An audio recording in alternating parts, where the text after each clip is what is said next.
15। আয়নার সামনে দাঁড়িয়ে গলায় টাই বাঁধছে ড্যান। নিচে যাবার সময় হয়েছে। খেলায় না গিয়ে টনির পরামর্শ মতো সোজা ওই ঘোড়াটার কাছেই তার যাওয়া উচিত। ওর সমস্ত সত্তা বলছে সামনে বিপদ আছে। তার কাছে কামরাটা একটু ভিন্ন রকম ঠেকছে। কিছু নাড়াচাড়া করা হয়নি বটে, কিন্তু বাতাসে একটা হালকা সুগন্ধির আভাস রয়েছে। মনে হচ্ছে যেন কোনো মহিলা এই ঘরে ঢুকেছিল।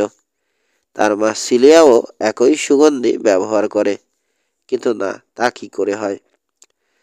আয়নায় নিজের চেহারা দেখল ড্যান। সুন্দর সুবেশধারী এক যুবক দাঁড়িয়ে আছে আয়নার সামনে।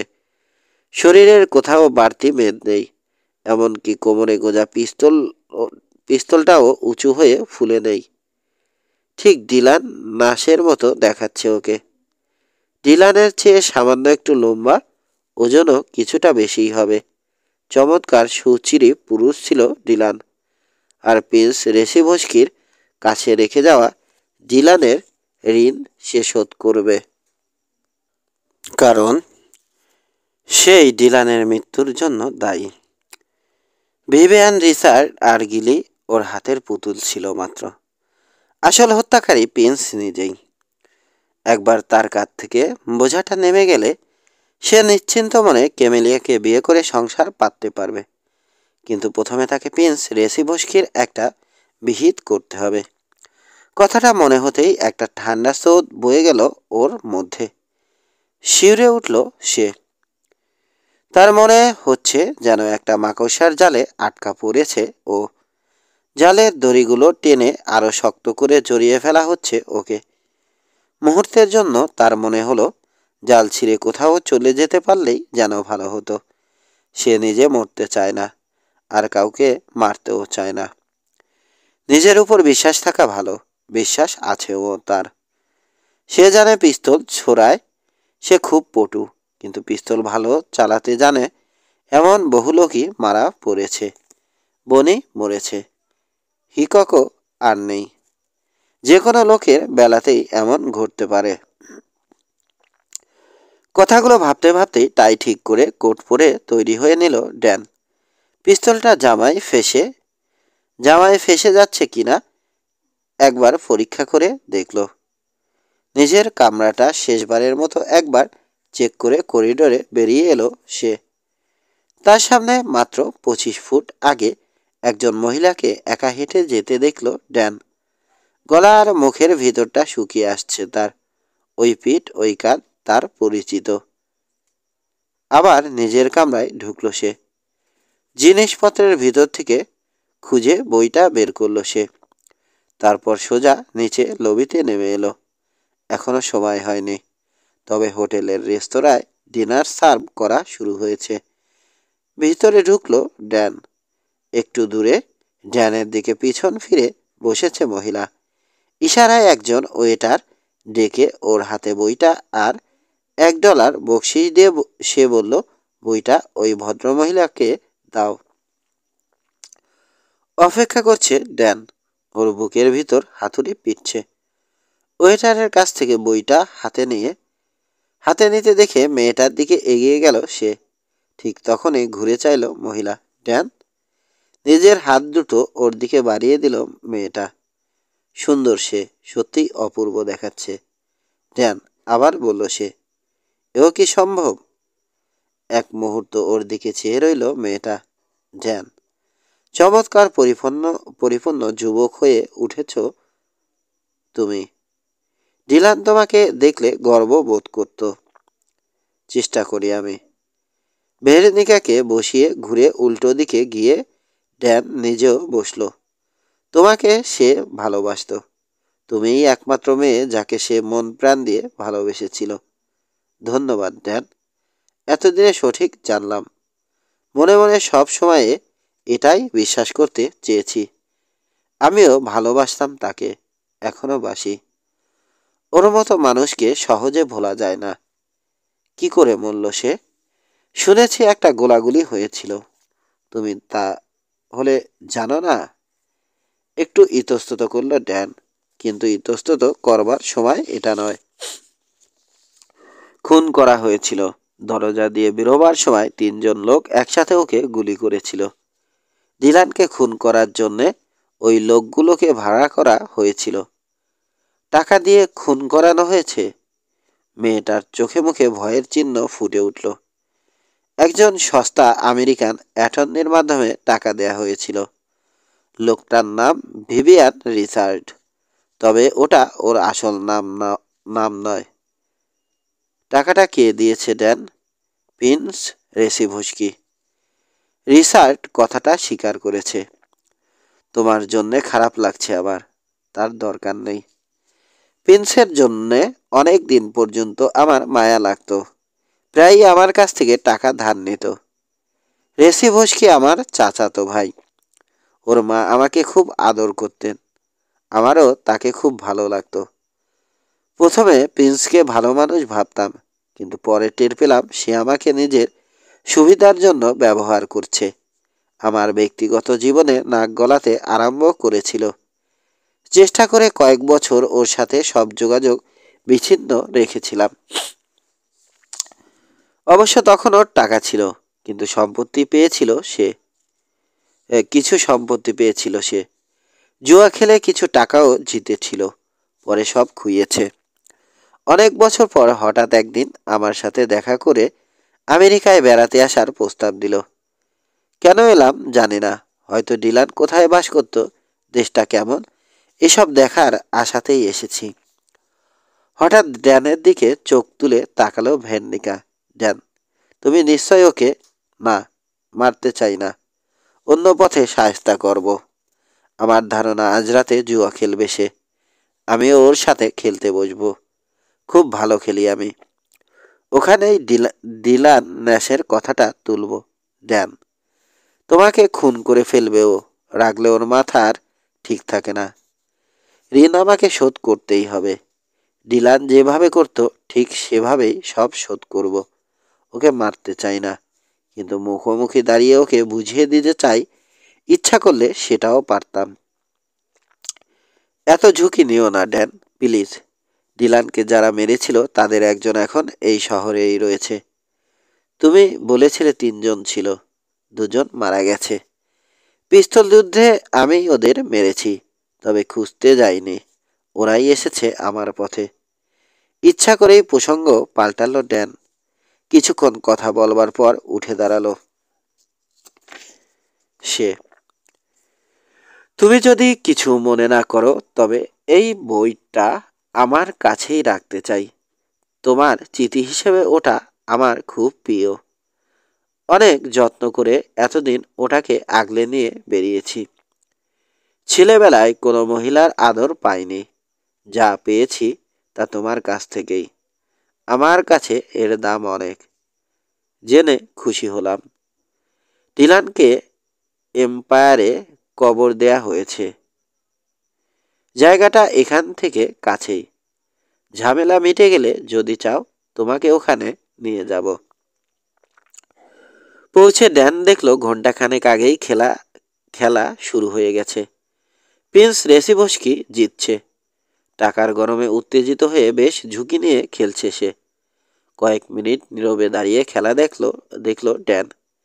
কিথ পিয়ারসন আর প্রিন্স ছাড়া টেবিলের আর সবাই তার অপরিচিত। ড্যানকে ঢুকতে দেখে মাথা ঝাঁকিয়ে আবার খেলায় মন দিয়েছিল কিথ। দানটা শেষ হতেই আবার মুখ তুলে চাইল সে। খেলবে নাকি ড্যান? অবশ্য এই ভদ্রলোকের যদি আপত্তি না থাকে। সবার সাথে পরিচয় করিয়ে দিল কিথ। ড্যানিয়েল বার্কলে, মিশেল, রজার্স, ক্লাইড। আমার বিশ্বাস প্রিন্স রেসিভস্কির সাথে তোমার আগেই পরিচয় হয়েছে, বলল ড্যান। তাজবাটা হচ্ছে। আর চোখে ওর দিকে চাইল মিশেল। বার্কলে, যাকে আমরা সবাই খুঁজছি, তুমি কি সেই বার্কলে? হাসল ড্যান। পশ্চিমে কিন্তু এই কথার অন্যরকম মানে করা হয়। যদি রেল রাস্তা করার জন্য জমি কেনার ব্যাপার হয়ে থাকে, তবে আমি সেই লোক। খেলা শুরু হলো। ব্যবসার ব্যাপারে আর কোনো কথা হলো না। ড্যানের তাস ভালো না। তবু কে কেমন খেলে দেখবার জন্য খারাপ তাস নিয়েই কয়েকবার খেলল সে। 50 হারল, 100, আরো 30। একবার জিতল, আবার অল্প হারল। প্রিন্সের বিরুদ্ধে বাজি ধরে দুটো জোড়া উঠল ওর হাতে। ভিভিআর 10-এর জোড়া। ফুল হাউস হতে পারে এই আশায় খেলায় টিকে রইল সে। 50 কার্ড বদলে সত্যিই আর একটা 10 পেয়ে ফুল হাউস হলো। $60 জিতল সে। এর পরের দানও জিতল। তুমি বেশ লাকি মনে হচ্ছে। প্রিন্সের দিকে চেয়ে বলল ড্যান। বেশ ভালোই তো জিতেছ। কাজ ঝাঁকালো রেসি বসকি। মাঝে মাঝে ভালোই যায়। 1 ঘন্টা পর ঘেমে উঠল প্রিন্স। এখন লাক আর চলছে না। পরপর 3 দান হেরেছে সে। অবশ্য তার মধ্যে দুবারই গোয়ার্তুমি করে হেরেছে। হিথ হারছে, মিচেল কিছু জিতেছে। ক্লাইড খেলা ছেড়ে উঠে গেল। রজার্স কৌতূহল নিয়ে অবাক হয়ে ড্যানকে লক্ষ্য করছে। সে বুঝতে পেরেছে ড্যান কেবল রেসি ভস্কির বিরুদ্ধে খেলছে। রেসি ভস্কি বাজি চড়ালে সেও বাজি চড়াচ্ছে। ধৈর্যের সাথে খেলে যাচ্ছে ড্যান। ছেলেবেলাতেই দক্ষ ওস্তাদের কাছে ট্রেনিং পেয়েছে সে। তাছাড়া প্রচুর বড় বড় খেলা দেখেছে। রেসি ভস্কি যে অহংকারী আর পারজুয়ারি তা বুঝে নিয়েছে ড্যান। নিজের তাস তুলে দেখল 3টে নয় এসেছে তার হাতে। 3টে নয় এসেছে তার হাতে। রেসি ভস্কি বড় বড় চোখে তার হাতের তাসের দিকে চেয়ে আছে। নিজেকে সংযত রাখবার চেষ্টা করছে সে। একটা তাস বদলালো রেসি ভস্কি। রজার্স তাস ছেড়ে দিল। মিশেল 2টো তাস নিল। একটু ইতস্তত করে ড্যানও 2টো তাস বদলালো। বাজি চড়ালো রেসি ভস্কি। মিশেল ওর সাথে থাকলো। পাল্টা আরো $500 একবারেই খেললো ড্যান। মিশেল তাস ফেলে দিল। রেসি ভস্কি $505 খেলে আরো $5 বাড়ালো। অনেক দিন হয়েছে রেসি ভস্কি বলল ড্যান। পুরনো দিনের কথা মনে করে তোমার $505 বাড়িয়ে 1000 বাজি ধরছি আমি। আশা করি ভয় পাবে না তুমি। ড্যানের দিকে চাইল প্রিন্স। ওর চোখে রাগ আর বিদ্বেষ স্পষ্ট ফুটে উঠেছে। কি বলতে চাও? ভয়? $1000 গুনে টেবিলের মাঝখানে ঠেলে দিল সে। অর্থাৎ ড্যানের তাস দেখতে চায়। সে না চড়ালে বাজি ধরা এখানেই শেষ। প্রতিপক্ষ আর হিট করতে পারবে না। ব্যাস, দম ফুরিয়ে গেল। তোমার সামনে তো এখনো আরো $600-700 রয়েছে। আর একটু চড়াবে না? ঠিক আছে, তোমার যখন হারার এতই শখ। সব টাকা টেবিলের মাঝখানে ঠেলে দিল সে। ড্যানও সমান টাকা রাখলো। 3টা টেক্কা আর 2টো সাহেব full house. Aces on kings নামালো প্রিন্স। 4টে নয় দেখিয়ে টাকাগুলো নিজের দিকে টেনে নিল ড্যান। ড্যানের টাকা টেনে নেওয়া দেখে রাগে লাল হয়ে চেয়ার ছেড়ে উঠে দাঁড়ালো প্রিন্স। যথেষ্ট হয়েছে, আজ আর না। নিজের ছিটেই বসে থাকলো ড্যান। কয়েক মিনিট আগেই বলছিলাম অনেক দিন হয়েছে। কি বলতে চাও? হার সহ্য করতে পারো না তুমি, বলল সে। অবশ্য তা তুমি কোনো কালেই পারোনি। নোটগুলো কোটের পকেটে রেখে মুদ্রাগুলো একটা কাপড়ের থলেতে ভরল ড্যান। আমি বলবো পরের ট্রেনেই নিউ ইয়র্ক পৌঁছে সেখান থেকে সোজা রাশিয়ায় ফিরে যাওয়াই এখন তোমার উচিত হবে। সেই সাথে নিজের কপালকে ধন্যবাদ জানিও যে জান নিয়ে ফিরতে পেরেছ। তুমি কি বলছো কিছুই বুঝতে পারছি না। আমার সাথে একটা ঝগড়া বাঁধাবার চেষ্টা করছো? তোমার সাথে ঝগড়া করতে যাবে কে? তুমি তো নিজে না পারলে টাকা দিয়ে মানুষ খুন করার জন্যে গুন্ডা লাগাও। প্রিন্সের মুখটা ফ্যাকাশে হয়ে গেল। মিথ্যে কথা, চিৎকার করলো সে। ওই কথার জন্যে তোমাকে মেরে ফেলতে পারতাম, বলল ড্যান, কিন্তু তা করব না। আমার মনে হয় বেঁচে থাকলেই তুমি বেশি ভুগবে। চেয়ারটা ঠেলে টেবিল থেকে একটু পিছনে সরে বসল ড্যান। আমার এই অদ্ভুত আচরণের একটা ব্যাখ্যা দেয়া দরকার বলে মনে করছি, শুরু করলো সে। প্রিন্স, আমাকে চিনতে পারোনি, কারণ আমি তখন খুব ছোট ছিলাম। শান্ত ঠান্ডা গলায় পুরো ঘটনা ওদের খুলে বলল ড্যান। চাবুক পেটা করতে চাওয়া, পাহাড় পার হয়ে বেরিয়ে আসা, সবশেষে ডিলান নাশের হত্যা। একটা মানুষকে তার অজান্তে 3জন লোক শটগান ব্যবহার করে খুন করেছে। ওকে মেরে ফেলাই উচিত, কিন্তু আমার মনে হয় এভাবেই ওর শাস্তি আরও বেশি হবে। উঠে দাঁড়ালো ড্যান। আমার সাথে তোমার ব্যবসার আলাপ করতে চাও? তোমরা ব্যবসার আলাপ করতে চাও শুনলাম। আগামীকাল ডুরান্গো শহরে যাচ্ছি একটা কাজে। ব্যবসার কথা বলতে হলে ওখানে আমার সাথে দেখা করতে পারো। সবাই একসাথে ঘর ছেড়ে বেরিয়ে গেল। কেউ ভুলেও একবার প্রিন্সের দিকে ফিরে চাইল না। কয়েক মিনিট নীরবে দাঁড়িয়ে থেকে নিজের কামরার দিকে ফিরে চলল সে। মুখটা মরার মতো সাদা হয়ে গেছে। অসুস্থ দেখাচ্ছে ওকে। একবার হোঁচট খেল, তারপর আবার টলতে টলতে এগিয়ে গেল সে। মাথাটা খালি ঠেকছে। সোজা নিজের কামরায় ফিরে এলো প্রিন্স। ওর পকেটে মাত্র $6টা রয়েছে। নিজের কামরায় কিছুক্ষণ অপেক্ষা করে সিলিয়ার দরজায় নক করল সে। সিলিয়া ঘরে নেই। ভেরোনিকার ঘরে গিয়ে দেখল সেখানেও কেউ নেই। হতভম্ব হয়ে দরজার কাছে দাঁড়িয়ে রইল প্রিন্স। হোটেলের কর্মচারীরা এক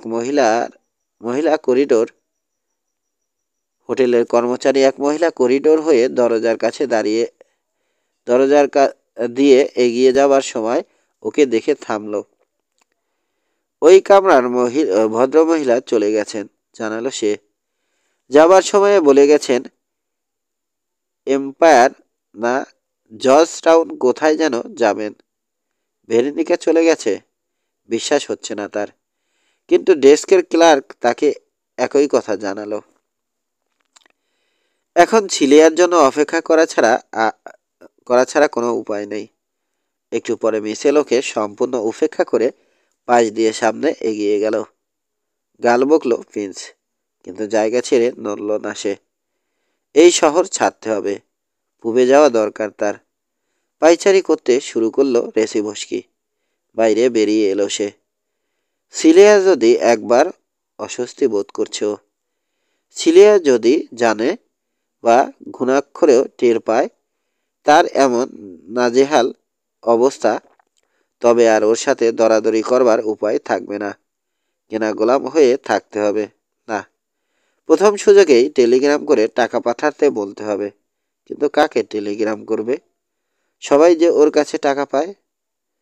কলিন ডাউন্স তার সেলুনে নিজের জায়গাতেই বসে আছে।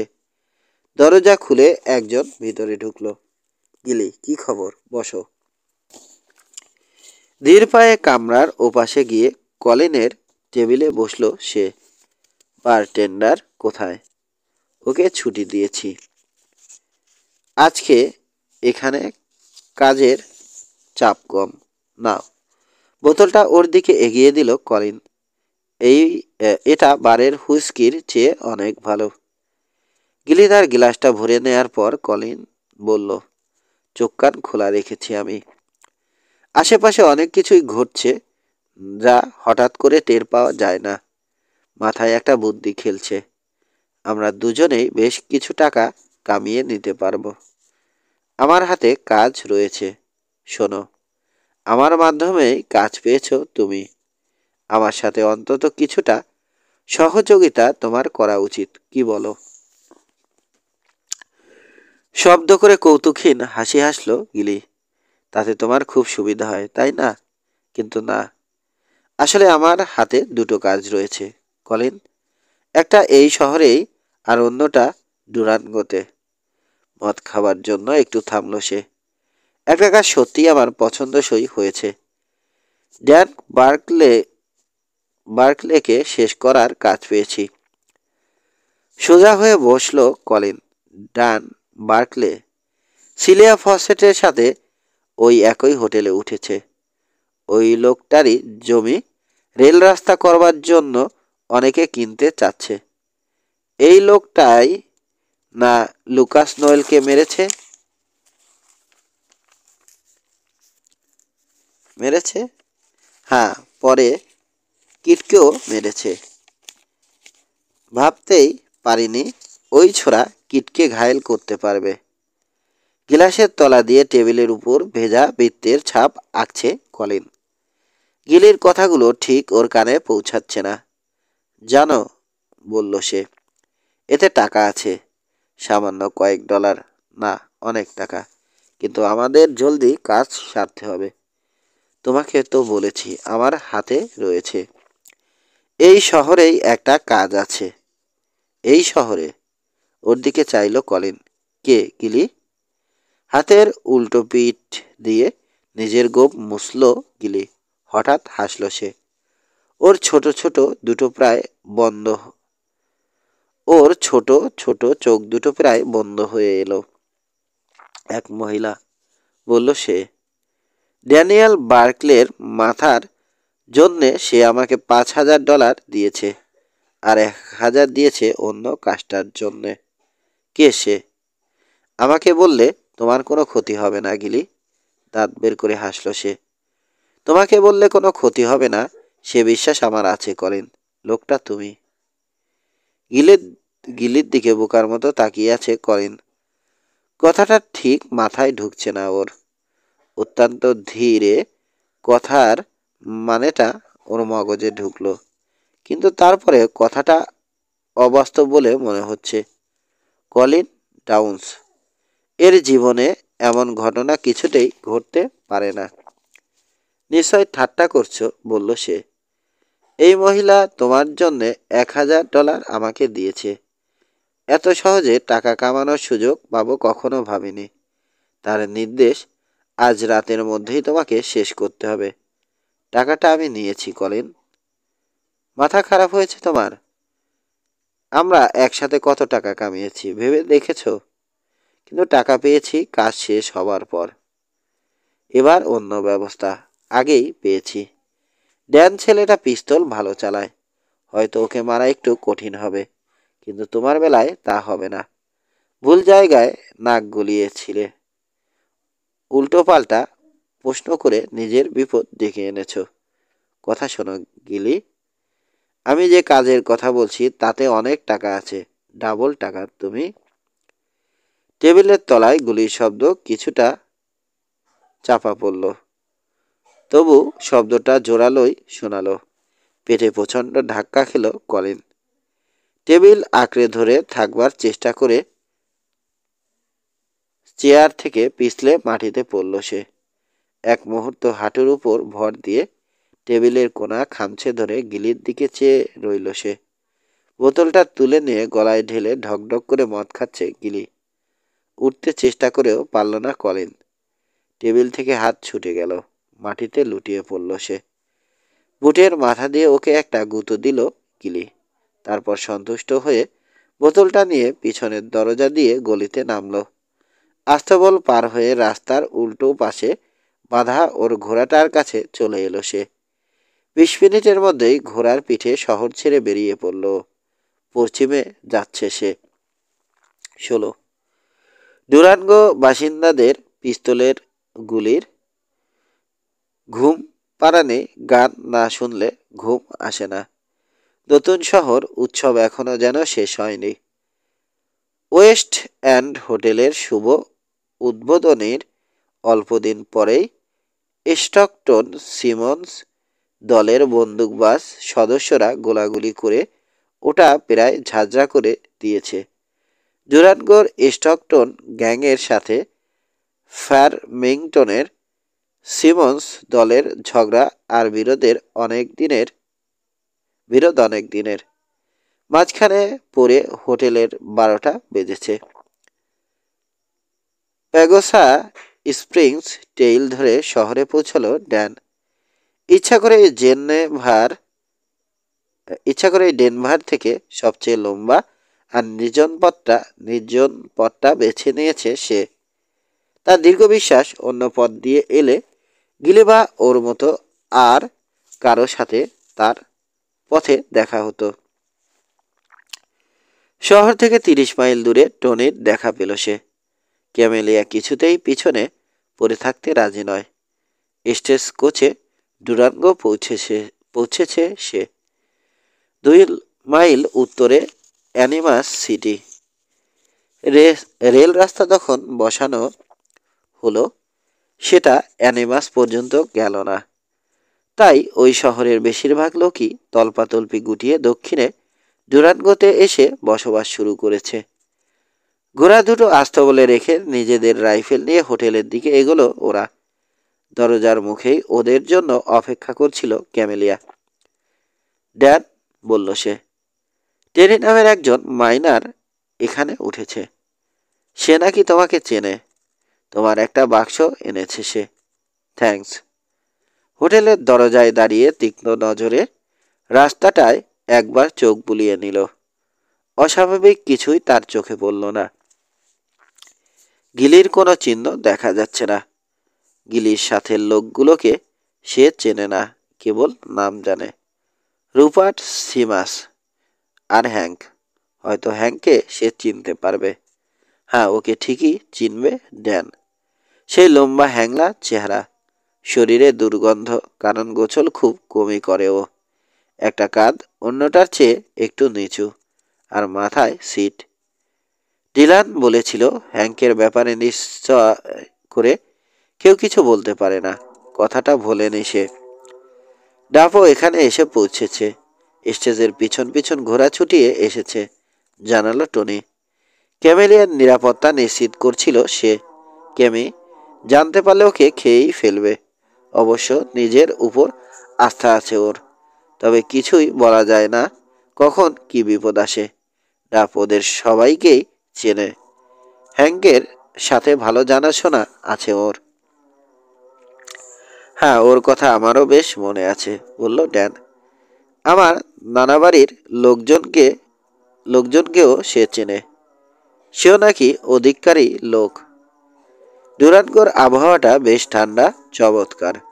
উত্তরে অ্যানিমাস পাহাড়ের মাথায় একটু বিদ্যুতের চমক দেখা যাচ্ছে। হোটেলের ভিতর ঢুকে লবির জানালা দিয়ে রাস্তার দিকে চাইল ড্যান। একজন লোক রাস্তা থেকে সেলুনে ঢুকলো। ড্যান, বলল ক্যামেলিয়া। ড্যানের পিঠ ঘেঁষে দাঁড়িয়েছে সে। সাবধান থেকো। দরজা বন্ধ হবার শব্দে দুজনেই একসাথে পিছন ফিরল। একটা লোক ওদের দিকে এগিয়ে আসছে।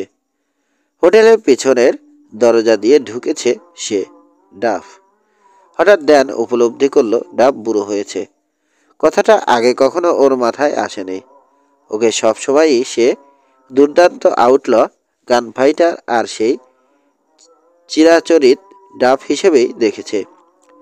ওরও যে পরিবর্তন হতে পারে, বয়স বেড়ে সে বুড়ো হতে পারে, এটা সে ভাবায় এটা যেন ভাবাই যায় না। ওরা সবাই এখানে এসেছে ড্যান। আমাকে দেখতে না পেলেও ওদের সবাইকেই আমি দেখে এসেছি। শিকারের জন্য প্রস্তুত হয়েছে ওরা। রুপার্ট নিয়েছে একটা বাফেলো গান। সিবাসের কাছে রয়েছে একটা দোলনা শটগান। ধন্যবাদ ডাব, কিন্তু তুমি এর মধ্যে নিজেকে জড়িও না। ঠাট্টা করছো? গিলির উপর রাগ আমারও কিছু কম নেই। বেঈমানটা আমাকে খুন করতে চেষ্টা করেছিল, ভুলিনি। কথাটা সেও জানে। আর হ্যাঙ্ক, সেও কি তোমার শত্রু? কাজ ঝাঁকালো ডাব। গিলির সাথেই রয়েছে সে। তবে টেরি ঘরে ঢুকলো। ড্যান, তোমার সাথে কথা আছে আমার। একটা বাক্স। হ্যাঁ, জানি। মনে হচ্ছে পৃথিবীর সবাই ওটার কথা জানে। গত 24 ঘন্টায় ওটার জন্যে 2টো ক্যাশ অফার পেয়েছি। মিশেল ওটা কিনতে চায় সিলিয়াকে বাগে রাখার জন্য। সিলিয়া নিজেও ওটা কিনতে চেয়েছে। জানি না আর কে কে চাইবে। কোথায় ওটা? আমার বিছানার নিচে। অমন একটা জিনিস বিছানার তলায় থাকলে ঘুমানো যায়? এখনই রেহাই দিচ্ছি তোমাকে ডাফ। ওর দিকে ফিরল ড্যান। টেরির সাথে গিয়ে বাক্সটা আমার কামরায় নিয়ে যাও। কিছুতেই হাতছাড়া করো না ওটা।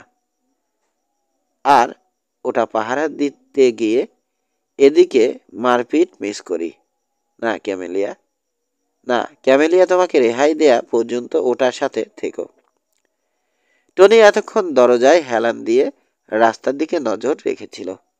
শহরটা একেবারে ঠান্ডা, বলল সে। তবে এই সময় এটাই স্বাভাবিক। শনি রবি ছাড়া অন্যান্য দিন সবাই যে যার কাজে ব্যস্ত থাকে। তোমার ক্যানিয়নটা শহরের কাছেই, বলল টেরি। ইচ্ছা করলে দেখতে যেতে পারো। দরকার নেই, ওটা বিক্রি করে দেব। ড্যানের ভিতরটা কেমন যেন শান্ত আর ঠান্ডা হয়ে এসেছে। একটা অদ্ভুত অস্বস্তি বোধ করছে সে। কথা বলতেও ইচ্ছা করছে না। ক্যামেলিয়া কোনো কথা বলছে না, এটাই বরং পছন্দ করছে ড্যান। সে এই সময়ে কাছে রয়েছে, তাই যথেষ্ট। ওরা সবাই খাবার ঘরে ঢুকলো। ওয়েটার দুঃখের সাথে জানালো এই হোটেলে ডিনার সার্ভ করা হয় না। যা আছে তাই দাও, বলল ড্যান। খিদে পায়নি তার। নিছক নিজেকে ব্যস্ত রাখবার চেষ্টা করছে সে। তোমার এখন খাওয়া ঠিক হবে না, উপদেশ দিল টেরি। পেটে গুলি খেলে এতে আরো খারাপ হবে। কিন্তু খেলো ওরা। কফিতে চুমুক দিয়ে ড্যানের অস্থিরতা কমে এলো। ক্যামেলিয়া, ড্যান বলল, তুমি এবার রুমে যাও। নিজের বা আমার যে কামরাতেই থাকো, বাক্সটার উপর নজর রেখো। ওটা কি এতই জরুরি, এতই দরকারি? আমার কাছে ওর 2 পয়সাও দাম নেই, কিন্তু সিলিয়ার কাছে ওটা অমূল্য। বাক্সের তথ্যগুলো প্রকাশ পেলে আজ পর্যন্ত যে যা কিছু সে যা কিছু অর্জন করেছে তা সব ভেস্তে যাবে। তোমার কি হবে? প্রশ্ন করল ক্যামেলিয়া। আর তার আত্মীয় স্বজনেরই বা কি হবে? তারা নিশ্চয় সিলিয়াকে মৃত বলেই জানে। এখন এসব প্রকাশ পেলে তাদের মনের অবস্থা কি হবে? এটা প্রকাশ করো না ড্যান। কি দরকার? ওর কাছে আর আমাকে দেয়ার মতো কিছুই নেই। একটা জিনিসই সে দিতে পারত, মায়ের আদর। কিন্তু এখন আর সময় নেই। রাস্তাটা খালি। একটা লোক ঘোড়ার গায়ে ভর দিয়ে চলছে। হয়তো অসুস্থ কিংবা মাতাল হবে। সেলুন থেকে মাত্র বেরিয়েছে লোকটা। এবার জিনের পাশে মাথা ঠেকিয়ে দাঁড়িয়ে রইল সে। হোটেলের খাবার ঘরটা একেবারে নীরব। কেবল ঠাকুরদার আমলের একটা বিরাট দেয়াল ঘড়ির টিকটিক আওয়াজ শোনা যাচ্ছে। চেয়ার পিছনে ঠেলে উঠে দাঁড়ালো ড্যান। অপেক্ষা করতে আর ভালো লাগছে না, বলল সে। আমি ওখানে যাচ্ছি। সেটা বেশি ঝুঁকি নেওয়া হবে, বলল টনি। রাস্তা দিয়ে যাবার সময়েই হয়তো গুলিতে ঝাঁঝরা হয়ে যাবে। মনে হয় না। আমার ধারণা গিলি আমাকে কাছে থেকে গুলি করতে চাইবে। তা হলেও যুক্তি দেখালো টেরি। এখানে তোমার অনেকটা নিরাপত্তা রয়েছে। ওদেরই এখানে আসতে দাও। ড্যানের কোমরে পিস্তলের বেল ঝুলছে। ডেনমার্ক থেকে বেরিয়েই ওটা পড়েছে সে। বেলটা সরিয়ে ঠিক জায়গা মতো এনে বাটের উপর হাত রাখল। তুমি আমার একটা উপকার করতে পারো টেরি? ক্যামেলিয়া আর ওই বাক্সটার উপর একটু নজর রাখো। ঠিক আছে, একটু ইতস্তত করল টেরি। তারপর কি যেন বলতে গিয়েও শেষে নীরবেই ঘর ছেড়ে বেরিয়ে গেল। ডাব এসে হাজির হলো। টনি বলল, আমরা 3 জন আছি, আর ওরা 4 জন। অন্তত আমরা তাই জানি। ওই গিলি, বলল ডাব। ও বেটা একাই 100। ওকে অ্যাকশনে দেখেছি আমি। অসুস্থ লোকটাকে আর এখন দেখা যাচ্ছে না। ঘোড়াটা হোটেলের দরজার কাছে আড়াআড়িভাবে দাঁড়িয়ে আছে। লোকটা রয়েছে ঘোড়ার পিছনে। অনেক ছোট থাকতেই এই চালাকিটা তাকে শিখিয়েছিল ডিলান। সে হোটেল থেকে বেরোলেই দেখা যাবে জিনের উপর দিয়ে একটা রাইফেল ওর দিকে তাক করা রয়েছে। গিলিকে আমি চিনি, গিলিকে আমি চাই, বলল ড্যান। অন্যেরা জাহান্নামে যাক, আমার আপত্তি নেই। এতক্ষণে রাইফেলের নলটা ঘোড়ার পিঠের উপর দিয়ে উকি দিয়েছে। নিজের রাইফেলের নলটা তুলে নিল ড্যান, কিন্তু পরক্ষণেই আবার সেটা নামিয়ে রাখল। তাকে সাহায্য করতে গিয়ে কেউ চোট পাক, এটা সে চায় না। টনি, ওই ঘোড়ার পিছনে একটা লোক হোটেলের দরজার দিকে রাইফেল তাক করে অপেক্ষা করছে। ও ওখানে থাকতে আমার পক্ষে বেরোনো অসম্ভব। উপর তলায় চলে যাও, ওখান থেকে লোকটাকে আরো ভালো করে দেখা যাবে। ওকে তাড়াবার জন্যে একটা গুলি করো। পায়ের কাছে বা যেখানে খুশি ওকে সরাও। দরজার কাছে তৈরি হয়ে দাঁড়িয়ে আছে ড্যান। দুপুরের নিস্তব্ধতা ভেঙে হঠাৎ একটা রাইফেলের শব্দ হলো। লাফিয়ে সরে গেল ঘোড়াটা। একেবারে ফাঁকা জায়গায় বেরিয়ে পড়ল লোকটা। বেগতিক দেখে দৌড় দিল সে। দুপা যেতেই দ্বিতীয় গুলিটা রাস্তার উপর পড়ে পাথর ছেটালো। অকারণেই পড়ে গেল লোকটা। উঠে আবার ছুটল, কিন্তু তৃতীয় গুলিটা তার গোড়ালিতে লাগলো। হাত পা ছড়িয়ে রাস্তার উপর পড়ল সে। দ্রুত দরজা দিয়ে বেরিয়ে ছুটে রাস্তা পার হলো ড্যান। আর একটু এগিয়ে গেলেই সেলুন। দৌড়ে এগিয়ে গেল। সেলুনের সামনে এসে থেমে দাঁড়িয়ে ভিতরে পা বাড়ালো সে। ওর পায়ের শব্দে গিলি, সিমাস আর হাল্ক একসাথে ঘুরে তাকালো। বেশ ছড়িয়ে বসেছে ওরা। ড্যানের জন্য এটা খারাপ, কিন্তু উপায় নেই। কি খবর গিলি? শান্ত স্বরে বলল ড্যান। তুষার ঝড়ে পাহাড়ের কেবিনে দেখা হওয়ার পর অনেক দিন কেটে গেছে। ভাবিনি তুমি এতদিন বাঁচবে। হাসছে গিলি। সুরক্ষিত বিশাল দেখাচ্ছে ওকে, অনেকটা যুদ্ধ জাহাজের মতো। বরণ ডাক দিয়েছে। মরতে এসেছো খোকা? তোমাকে আমরা মেরে ফেলবো, জানো নিশ্চয়। সহজভাবেই হাসল ড্যান। ওর ভিতরকার উত্তেজনার আড়ষ্টতা কেটে গেছে। নিজের গলায় তার কাছে অচেনা শোনালো, যেন অন্য কেউ কথা বলছে। কেমন আছো হাল্ক? তোমার কথা ভুলিনি। তুমি আমার নানা নানিকে চিনতে? ওরা ভালো লোক ছিল, বলল হাল্ক। মোটেও তাদের মেয়ের মতো না। সেই আমাকে খুন করবার জন্য টাকা দিচ্ছে। গিলি বলেনি তোমাকে? না তো, আমি কিছুই জানি না। গিলি এ কথা জানাওনি কেন? কি আসে যায়? সিমাস বলে উঠল। তার টাকার দাম কি অন্যের চেয়ে কম? কিন্তু সে তার মা, রক্তের সম্পর্ক। ছেলেবেলায় আমি ওদের বাড়িতে দুধ দিতে যেতাম। আমি। চুপ করো বুড়ো, ধমক দিল সিমাস। আমাদের হাতে কাজ রয়েছে। তোমার কথা আমার মনে থাকবে হাল্ক, ড্যান বলল। ডিলার নাসের সঙ্গী, সেই ভীত সন্ত্রস্ত ছেলেটার কম্বলটা তুমি গুজে দিয়েছিলে। ব্যাপারটা কি? চটে উঠল গিলি। পারিবারিক মিলন সপ্তাহ চলছে নাকি? না, জবাব দিল ড্যান। আমি শুধু জানিয়ে রাখলাম ওর দিকে গুলি ছুড়ব না আমি। পিস্তল বের করল সে। দ্রুত আর অমোঘ নিশানা গিলির, কিন্তু ড্যানের পিস্তলটা যেন গ্রিজ দেওয়া মেশিনের মতো মসৃণভাবে ওর হাতে উঠে এলো। ড্যানের ক্ষিপ্ত গতিতে অবাক হলো গিলি। ওকে আমি কিছুতেই হারাতে পারতাম না, ভাবল সে। বুলেট আঘাত হানল গিলির দেহে, কিন্তু নাড়াতে পারল না ওকে। ওর হাতও স্বয়ংক্রিয় যন্ত্রের মতো উঠে এলো। ড্যানের দিকে তাক করল সে। দ্বিতীয় আর তৃতীয় গুলির ধাক্কায় কেঁপে উঠল গিলি। তবু বুড়ো আঙুল দিয়ে পিস্তলের ঘোড়া টেনে দিল। এক পা পিছিয়ে ধাক্কা সামলালো সে। হাত দুলছে ওর।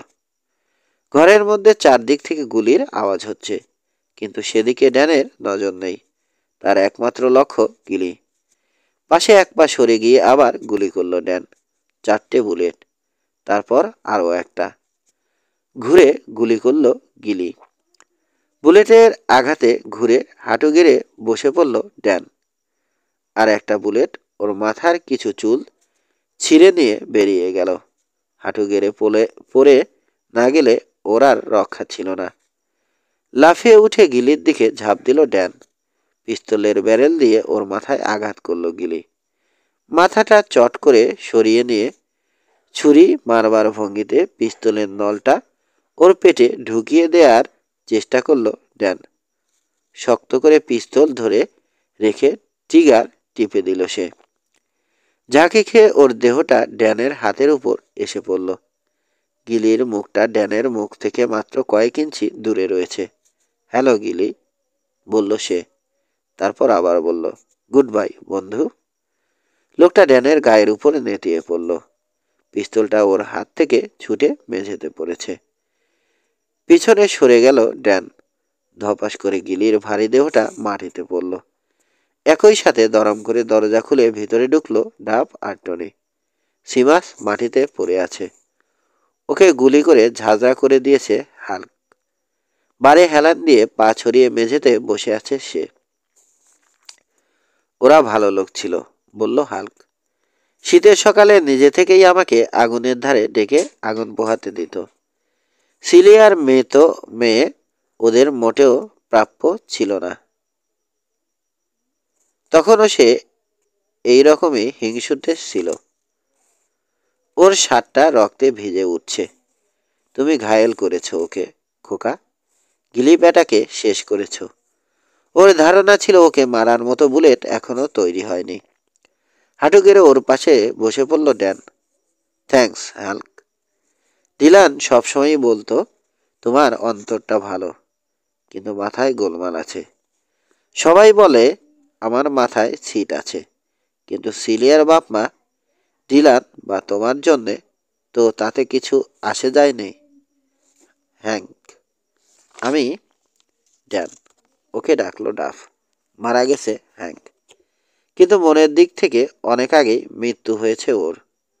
নিজের খালি পিস্তলে গুলি ভরে নিল ড্যান। রুমপার্টের কি খবর? আমরা ওর কাছে পৌঁছাবার আগেই মারা গেছে সে। টনির বা আমার একটা গুলি বাড়ি খেয়ে ওর বুকে ঢুকে গেছে। দুজনেই গুলি করেছিলাম। একসাথে পাশাপাশি হেঁটে হোটেলের দিকে ফিরে চলল ওরা। ক্যামেলিয়া হোটেলের দরজা দিয়ে ছুটে বেরিয়ে এসে ড্যানকে জড়িয়ে ধরল। আগামীকাল একটা ট্রেন আছে, ওতেই বাড়ি ফিরবো আমরা, বলল ড্যান। সূর্য ডুববার অল্প আগেই স্টেজ কোচটা ডুরানগোতে হাজির হলো। মিশেলের সাথে জমি বিক্রির চুক্তি করল ড্যান। পূবে চলে গেছে সিলিয়া, জানালো মিশেল। একমাত্র আমাদের কাছে জমি বিক্রি করেই লাভ হতে পারত তার, কিন্তু যখন শুনল আমরা তার সাথে ব্যবসা করব না, তখন এছাড়া আর উপায় ছিল না ওর। ড্যানের পাশে দাঁড়ানো টনি। ড্যাফ আর টেরির দিকে আর চোখে চেয়ে মিশেল বলল, মনে হচ্ছে তুমি কিছু ভালো বন্ধু জোগাড় করে ফেলেছ। এরা বিপদেও বন্ধু। ওরা যেমন, আমিও যেন ওদের ঠিক তেমনি ভালো বন্ধু হতে পারি, বলল ড্যান। আমার মনে হয় সেটা পারবো। যোগ্য লোকের কাছেই হাতেখড়ি হয়েছে আমার। সমাপ্ত।